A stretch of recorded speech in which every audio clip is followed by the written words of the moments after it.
Big breath in. Exhale.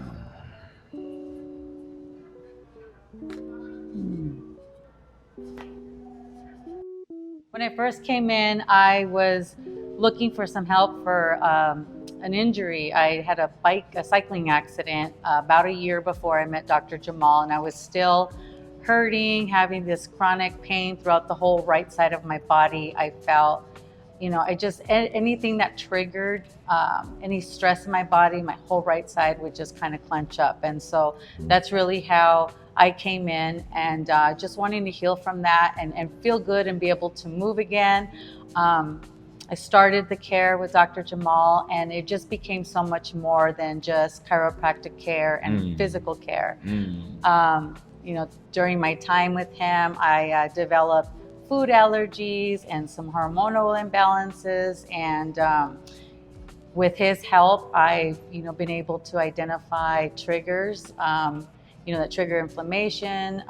He was able to really be a resource for me to help me through all of the things I was going through. He provided me with information on fasting and neurocycle, and I learned so much. And the biggest takeaway was just learning how to breathe my way through it. But it's just been phenomenal, and I feel so much better. It's been one of the best investments that I've made in myself. So thank you. Thank you.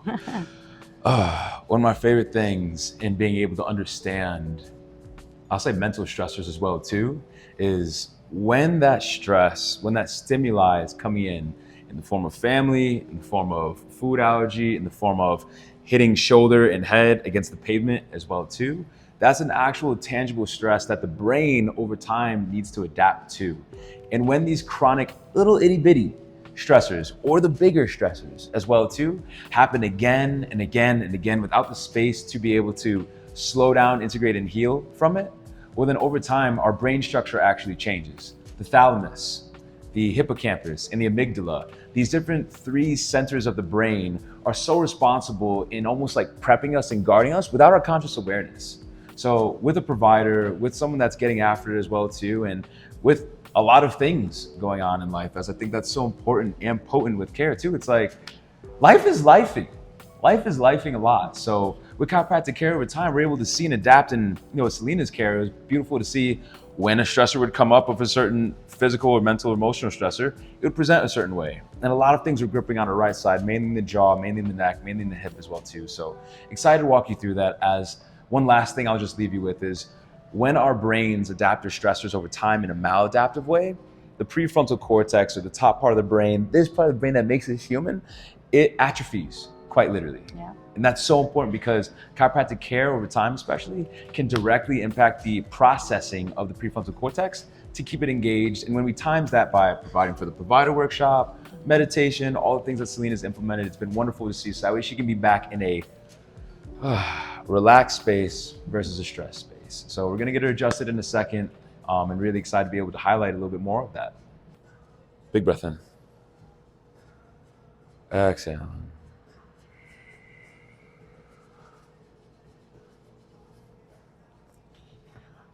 So I'm just appreciating the status of her myofascial chain, of the superficial back line, hammy, calf.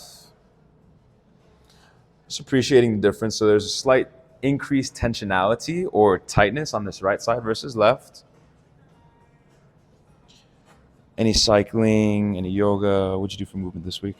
I ran 1 mile today. Let's go. Yeah. Okay. Big breath in. Exhale.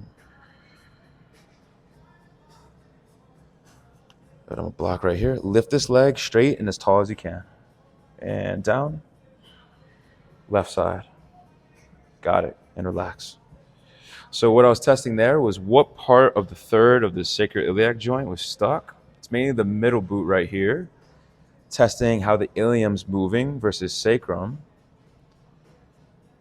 Sacrum's moving well, mainly a posterior inferior ilium on that right side. Breath in all the way to your face. Exhaling, dropping your jaw, dropping the shoulder. Another deep breath in. Good. Yeah, got it. C5 on the right. Awesome. Okay. Face me this side up. Oh, things are already moving. Beautiful. We should have wore a different shirt. Oh, I got you. Would you like a blanket? Okay. Got you. Breath here. Good. Fantastic. Let's have you go face down, actually. If you feel wiggling, yeah. I like to allow space for integration. Why? Well, people need space to breathe. Better. Raise this right leg nice and straight. Nice. Better. Left side. Better. And relax. Breath in. Exhale slow.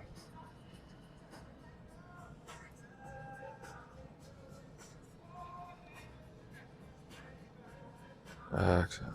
Good. I want you to breathe some breath right underneath the ribs here. Keep coming. Slight tuck of the chin down.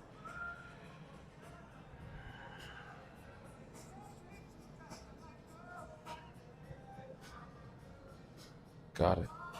Let's have you go face up. I'm going to adjust the scapula.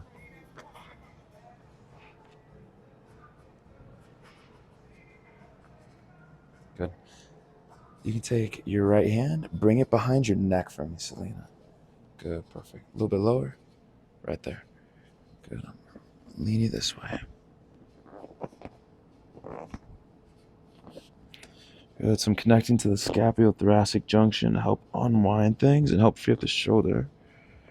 Gonna bring this down. Good. Nice. Good. Let that right arm relax. Big breath in. Exhale. Open jaw, close. Big breath in. Open. Close. Good. Big open. Close. Good. So overall, what I'm feeling, decreased tension here, which is great to see, Celina. Some stuckness of the fascia underneath the chin.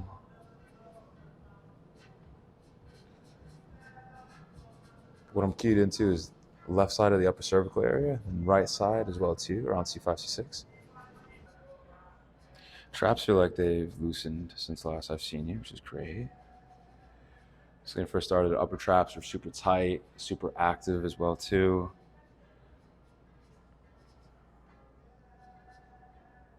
One part up top here.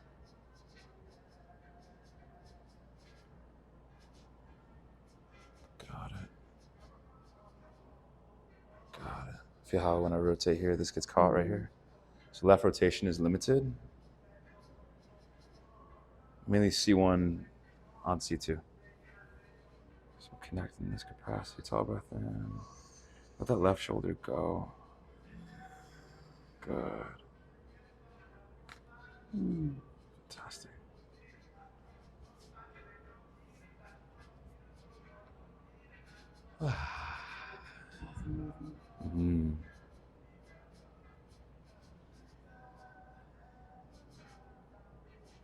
Lovely. Hey, now let's see, 5 there.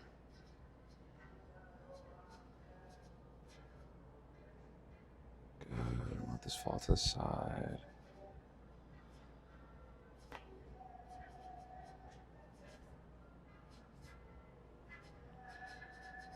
Exhale.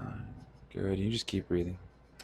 So one thing I find is that when C5 and C6 in particular, which are responsible for lateral flexion, aren't moving as they need to, typically the traps can come up as the upper traps are like, hey, we need to protect this neck that isn't moving biomechanically. And I always teach my people motion is lotion as well too.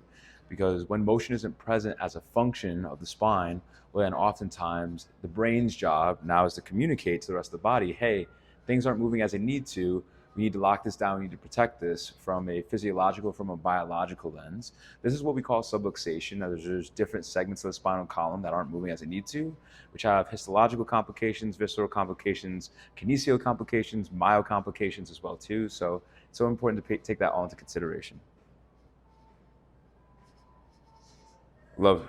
So if you're a provider, if you're a mom, if you're someone that's out here just taking on the weight of the world and, putting that on quite literally your shoulders and you need some support, feel free to shoot a comment, shoot me a message. If you have any questions, feel free to let me know. And if you want any of the research articles, I'm excited to be able to just put those in the description, as we're going to keep making these videos all the way through August. I'm hella excited, learning so much, and it's nice to just showcase the wonderful human beings I get to walk with here in Tucson and the great work that we get to collaborate with our people with. So in the meantime, hey, smash that subscribe button, and I'll see you next time. Bow.